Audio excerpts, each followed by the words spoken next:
Okay. Good afternoon. This is Robert Bell, and you are watching Getting the Record Straight. Um, as you know, this is our Black Rock and Soul edition where we talk with artists about the art and music and culture. And please like, share, and subscribe to the channel, Getting the Record Straight. Before I introduce our guest and talk about him, and there's a great deal to talk about, he is a legend, but I want to extend our condolences and my condolences to two legends who passed last week. Of course, one is John Chaney, the legendary coach, college coach at Temple University, as well as Chaney. And actually before that, Gratz High School. Many people have expressed their condolences and sadness at his passing. And of course, the film star, great film star, Cicely Tyson, passed away last week also. So just wanted to take a moment to acknowledge the contributions that they've made for all of us. And now to our guest today. As I said, I am just so fortunate today to have a legend with me. I was fortunate to see him, I believe it was 2019, at the Blue Note, his performance there, which was amazing. He's one of the greatest musicians, bassists, band leaders, composers in music history. He's the most recorded bassist, I believe, in history. At least I think that's noted in the Guinness World Book of Records. He's a graduate of Eastman School of Music, has a master's from the Manhattan School of Music. He was a member of one of the greatest bands of all time with the Miles Davis band that included Herbie Hancock, Wayne Shorter, Tony Williams, and himself. He's won at least 2 Grammy Awards, one for the soundtrack for Round Midnight. He's a professor emeritus of music, City College of New York. He's got an honorary doctorate from Berkeley. He's part of the faculty of Juilliard, or at least was. He's on the advisory committee and the board of directors of the Jazz Foundation. Okay. I told you I could be a while, but without further ado, let me introduce the great Ron Carter. Thank you. Thank you so much, sir, for being here with us. Who has the nerve to cut you off in mid-sentence? Well, I would have been, I had another page to go. I can feel it coming. Thank you. How are you? I'm great, and so happy that you could join me. Thank you for taking the time out to share with us some of your experience and memories. Speaking of which, as I said, I think it was 2019 I saw you, and I was talking to a buddy of mine who's a journalist, and I said, yeah, I'm going to interview Ron Carter tomorrow. And he said, one thing about him, man, he always looks sharp. I love the way he dressed. And you were right on, he was right on time with that. When I saw you in 2000, up at the Blue Note, man, I mean, you were decked out, but tastefully, immaculate. So how did this incredible journey start with you? I was doing my homework and looked back and saw that you're from Michigan, Ferndale, Michigan. Is that was that a bastion of music and art, or was it the school or musical family? That was 1 block from Detroit. Oh, okay. One day, as I was 10 or 11 years old, the teacher who was teaching the music program, they had those things in school back then, music programs. It seems like a long time ago. Yeah. All schools had some kind of musical program. And the person who was in charge of my district came by one morning between classes, and she had us come to a room. And in this room, she had laid out several instruments along the table. And she informed the band, she informed the kids that she was going to start an orchestra at this school, my school, as it turned out. And she said, we have our choice of instruments. Just pick one, and we'll get them going, and we'll have a fun time for until you graduate from this elementary school.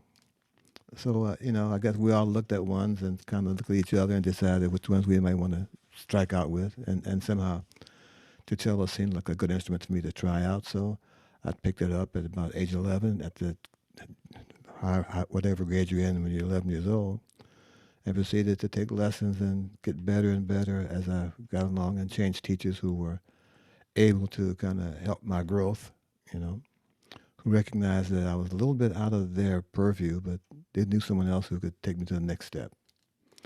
This continued until I got to a senior in high school, Cass Tech, by the way, in Detroit, well-known school at the time. And I noticed that the school officials would have these conferences and meetings of groups of people, and they always wanted some kind of music, and they always picked Cass Tech because they had probably the best music program at the time in high school to give them a great array of choices of people to perform this music from the high school. And I noticed that I never got the call. I thought clearly I was as good as the other cello players. I should have had my share.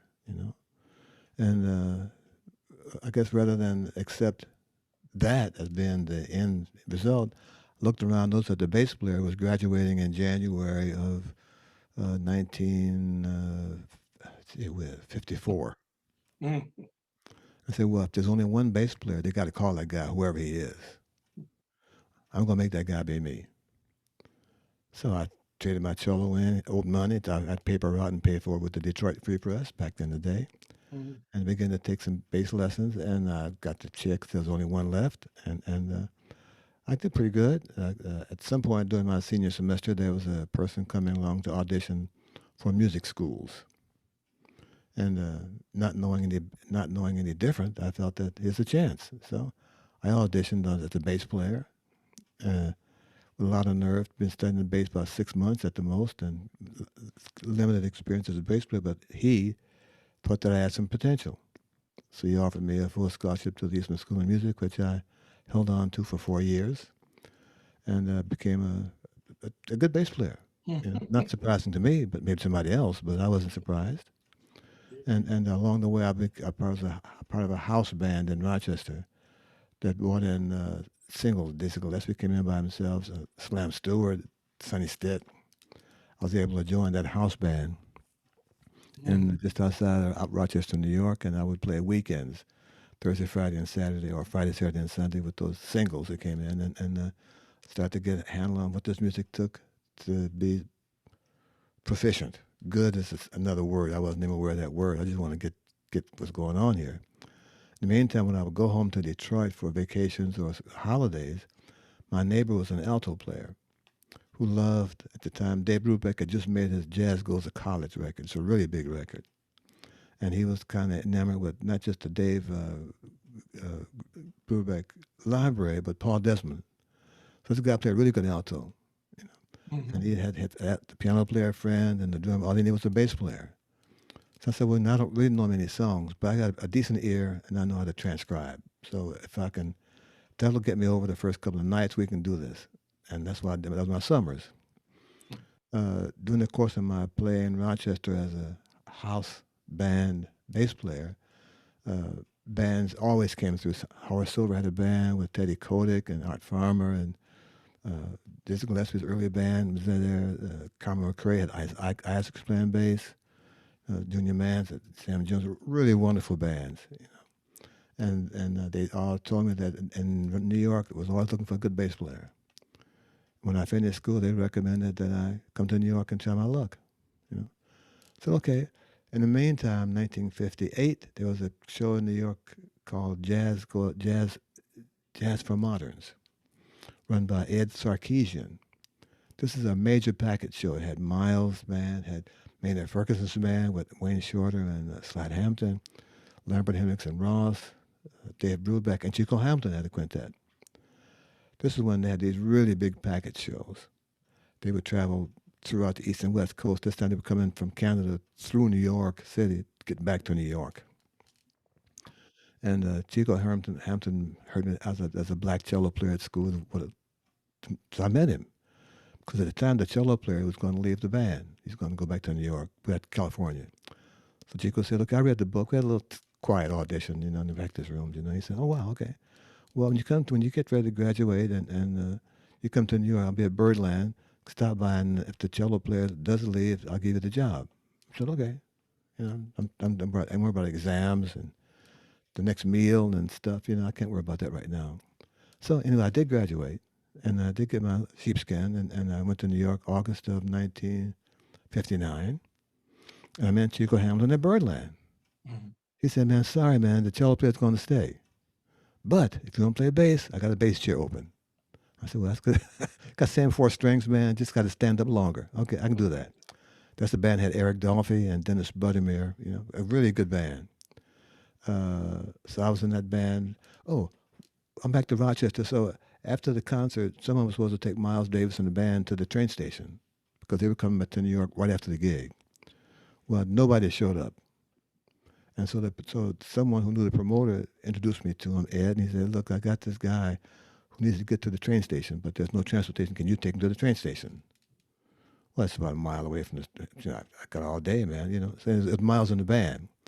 So it was Miles and train, and myself got my little 1954 and went to the train station. That was my first meeting with Miles. Now, I didn't see him again anymore until I'm in New York. This is 1963. I'm at the club at the Blue Note down on Spring and Hudson, April of 1963. And I was happy to work with Art Farmer, Jim Hall, and Walter Perkins. Man, I was learning tunes every night. Jim knew how to comp. I had the changes. Art was the perfect soloist. Walter played good time, and I'm still growing. You know, trying to find out how this is supposed to work. And then during the course of that first night, Miles came in and stood by the jukebox. Remember those things? And he called me over after the set and explained to me that the band was breaking up, his band. Wynton and Paul were going to leave his band to form a quartet with Wes Montgomery. Jimmy Cobb was going to finish the tour, which had 6 weeks to go, because he wasn't worried about a drum. He needed a bass player yesterday. Was I available? I said, well, not quite. I'm working with Art Farmer for the next 2 weeks. So if you'll ask Art Farmer to relieve me of my obligation to him for these next 2 weeks and I can join you, absolutely. Until then, Art Farmer got a bass player. So he went over to ask Art Farmer after a while, you know, what the situation was. He wanted to hire me, but I said I had to ask your permission first, you know. And Art said, of course, you know. So I said, okay, I got that straightened out. So after the night, Art called me over and he was just stunned that I would, he said, make Miles talk to him. I said, Art, I told you, man, this is a 2 week gig.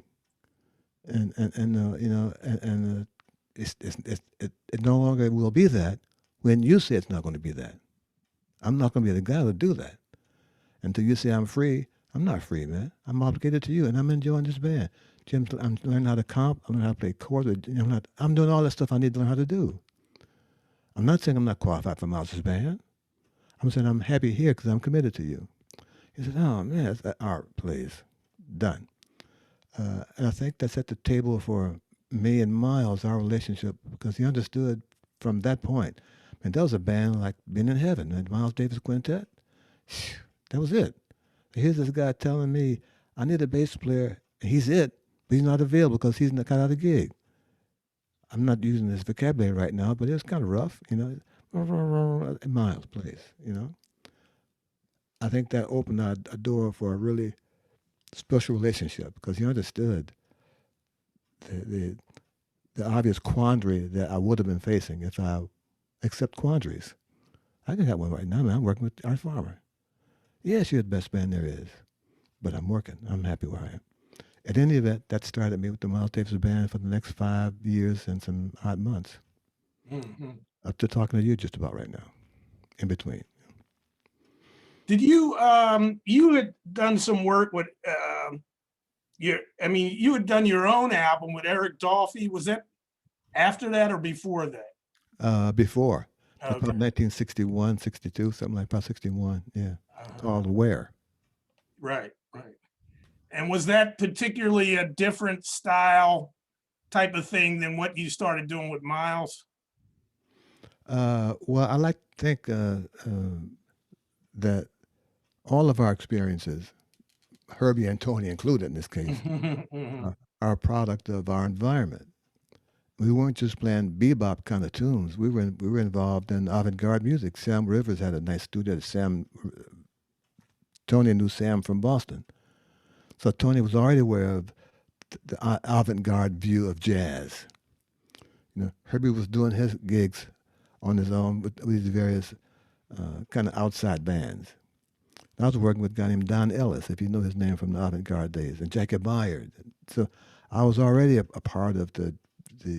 I was aware of the art ensemble of Chicago, for example. Mhm. I was already aware of those kinds of groups, and I had done my diligence in playing with some of those kind of music. So we were not new to that concept.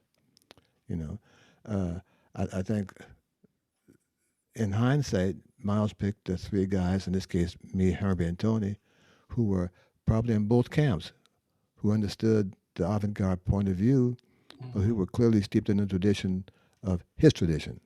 And he took a chance that these guys would make it work for him. And I think he was pretty close. Mhm. And you stayed pretty close, particularly, I guess, with Tony and Herbie. You did a lot of work with Herbie over the years, right? Yes, During that time. yeah, yeah. We talk occasionally right now, so I still look forward to whenever I have a chance to talk with him. Those really good moments for me. Mhm. And we've both kind of gotten on our own individual lines right now. But at some point, we'll get together again and have a fun time chasing chords. Not being a musician and really knowing music. I read something on your website. I guess it's attributed to you where it said rather, I think that the bassist is the quarterback in any group, and he must find a sound that he is willing to be responsible for. Okay, let's go back one paragraph. Uh, I don't read my site often, but whatever's in there, I endorse. Mhm. And it probably is my words. Yeah. So if you were looking for you to say, I'm not sure I said that, I'm not going there. Okay. Just give me the bullet and I'll bite it. But that's mine. Yeah. And I mean that. I think bass player, if they understood the power they have, I don't mean the volume, if they understood how much they're important to the band. I explain to my students on a regular basis that each note they play, just think about that, Mr. Bell. Each note they play, could you get your head right into one tune? A tune lasts 8 or 9 minutes, basically. Uh, the bass player is playing nearly every note for those 8 or 9 minutes. Agreed? By and large, I mean, it's just a drum solo, but by and large, he's. And I tell these guys, every note you play affects the band. One thing it has is the harmony. It tells these guys what he thinks the chord is. Two, he tells these guys what the form is. This is the beginning of the tune. This is the bridge. This is the last. He tells these each with the same note. Mhm. He tells them what the rhythm is. We play on a waltz and a bossa, or Latin, what that is. He tells them the pitch, or who's in tune with who. Who's out Mhm. of tune. He tells them the dynamic, and I don't mean necessarily the louds and sobs, but that's part of it too. You know, but the dynamic of the bass being there. You know, every note he plays, it has these elements. When we work again, when this intermission is over, I look forward to playing with my band and telling them, guys, theory class just started. 'Cause I control it. The bass player controls all that stuff, man. Mhm. And those are my words. Maybe I had a little fewer letters in that saying, but yeah, I believe that the bass player is the quarterback of the band, and the better he gets, the better the band gets, because he's the guy who's playing everything for every, not just one course at a time, for every note. So let's take that concept just a little further again for the layman like myself and who loves music and a lot of different types of music and reading different things. You see journalists and commentators who say, well, this guy is the greatest, that guy's the greatest. And I think they're often talking about dexterity. or ability to play a lot of play a lot of notes or play a lot of notes fast or something. Um, is that what is great in your mind? Does that is that what connotes greatness to you? Is for a person's proficiency or dexterity in terms of the instrument? Well, for me, part of that word great is something I don't use very often unless it's a meal. That is a great meal. That kind of stuff. Uh, I'm not sure how many musicians really understand the role of the bass player. I think until they give it a bass player who kind of commands that kind of attention and they begin to respond to this other force, other source of information, it's kind of difficult for them to get to all the letters in the word great to make it Hmm. the GR, you know. But unless they hear what I'm playing, they're not going to see AT for a while. Uh, I play with some wonderful players, man, and a Hmm. lot of them fit in that great category. But to ask me who they are means that I'm saying that those who I don't name don't fit there, and I'm not stepping in that hole this morning. I loved all those guys, and I learned every night was a free school for me. Don't do this. This is better. Maybe not that, Hmm. but try this. You go stuff every night, and I'm listening in stereo. This, all this stuff, man. Yeah. I'm taking in. If you got a quartet, I'm taking in three other views for every note that I play, and I want them to hear. I want them to be aware of my impact for those three note for those. For example, three notes I play. There's a reason I'm playing those notes, man. I'm going Hmm. over here. But to make that work, they got to believe that I know where I'm going. Even if they don't like the note choices, that was a good choice. Hmm. And as I'm standing, I stand by those choices. Hmm. If you don't like them, here comes some more for the next chorus, or the next night, or the next tune. You know?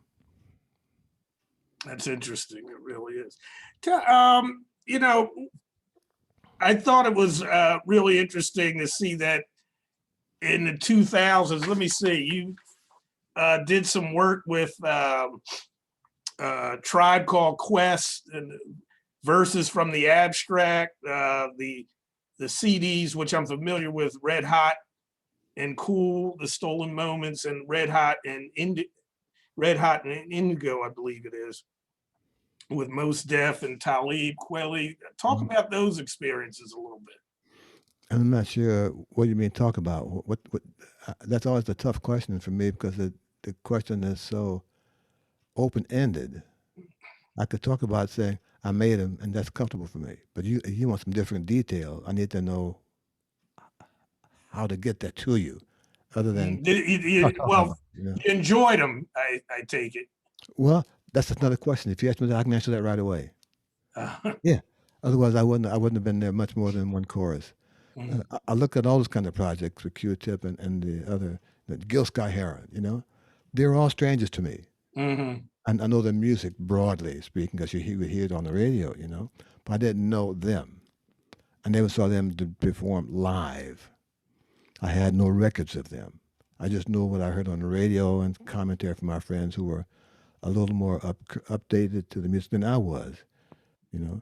But I seem to have enough trust in my sensibility of helping someone that I thought these guys, boy, they sound pretty good. What a good bass player could do with these guys even more. And when Gil Scott called me from Washington, for example, or Brian, his piano player, I didn't know Gil. I just knew his voice from one of my friends in Washington told me, and that they thought that I could help their project. Well, what a challenge that is. As it turned out, man, that record he made, the revolution that would not be televised, that's still killing today, man. Way before these guys got really hip to that kind of literary impact. I mean, Leroy Jones and Gwendolyn Brooks and Angela, they all had a way with words, but none of them were able to put it to that format that Gil Scott Heron did. And that the whole record is just it's as current as it's for 2030, man. It's really on it. But I enjoyed that process because I had never been involved in that kind of that kind of music and word connection, and the guy who's making the words expects me to help him. That's what and he's telling me, hey man, do what you do is supposed to work here. Help this party get started, you know? Bring in some hats, bring in some horns, you know, bring some shakers and some confetti. You're the guy supposed to do that. Okay, you really mean that? Yeah, man, here it comes. Bam. Dude, that, you know? Uh, last time I played with singers like that, with that view, were folk singers in the early 60s. When I played Bill Lee, when I came to New York, Bill Lee was the bass player that every folk singer had to have. Mm. He played wonderful notes, man. He had a great sound and a great ability to hear what the song was supposed to do with just him, guitar player, and an average singer. Mm. And when Bill got too busy, he would call me and say, hey, Stretch, I got a couple of gigs. I can't do them. Can you fill in for me? Yeah. So I learned how to play with folk singers who needed a different kind of note from me, a different kind of presence. But if I had not had that experience and know how they sang the folk songs and that kind of political history, you know, I worked with Leon Bibb Sr., really a wonderful blues singer, Josh White, you know, who really understood the words of a blues lyric. They Mm. helped me help someone like Miles, who can play at that kind of lyrical sounding note group Mm. that I could transfer from these guys in 1960, early 60s to Miles 1965, or Q-Tip. You know, their language skills were kind of not my style, you know. Mm. And I said, look, I can try this with you because I'm really new to this zone.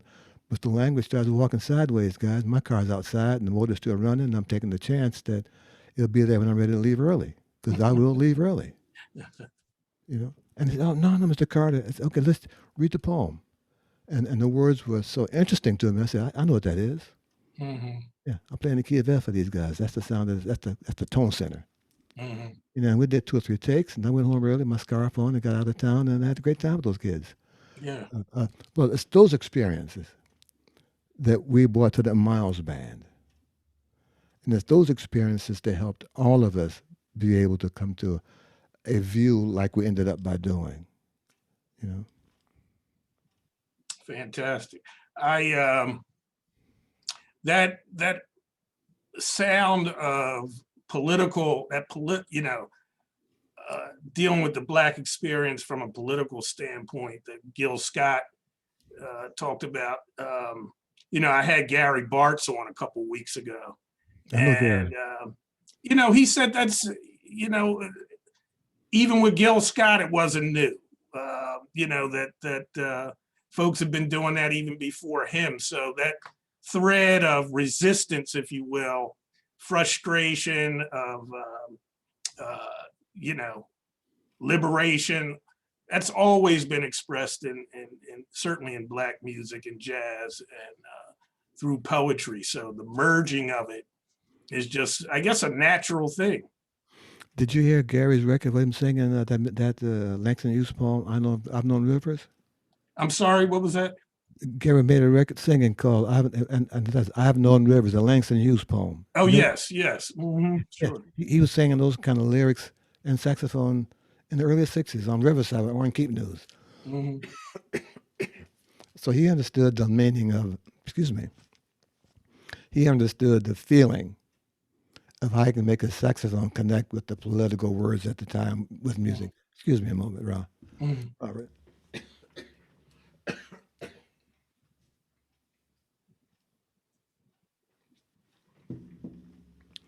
Gin and tonic, hold the gin. He was also talking about, you know, what Max Roach was doing in the early 60s too, with Abby Lincoln. So Yeah, yeah. again, that feeling and that movement, if you will, towards resistance, liberation, all of that kind of thing. It's beautiful to see that you know, there's that legacy that continues on even till today. Yeah. You know, jazz music has always been used to draw attention to the civil rights cause and financial viability. Jazz guys have always done benefit concerts for various uh, civil disobedience groups. Core for one, you know. The Mm-hmm. record Miles Davis live at Lincoln Center, My Funny Valentine, and four and more. Mm-hmm. Those were played for Core. The benefits of fundraising for them. It wasn't just a record Miles made at Carnegie Hall. That was a smaller picture. Mm-hmm. Bigger picture is for Dr. Carmichael and that group of people who were Mm-hmm. really, really in the front lines with lunches for kids. Excuse me again. Pardon me. Mm-hmm.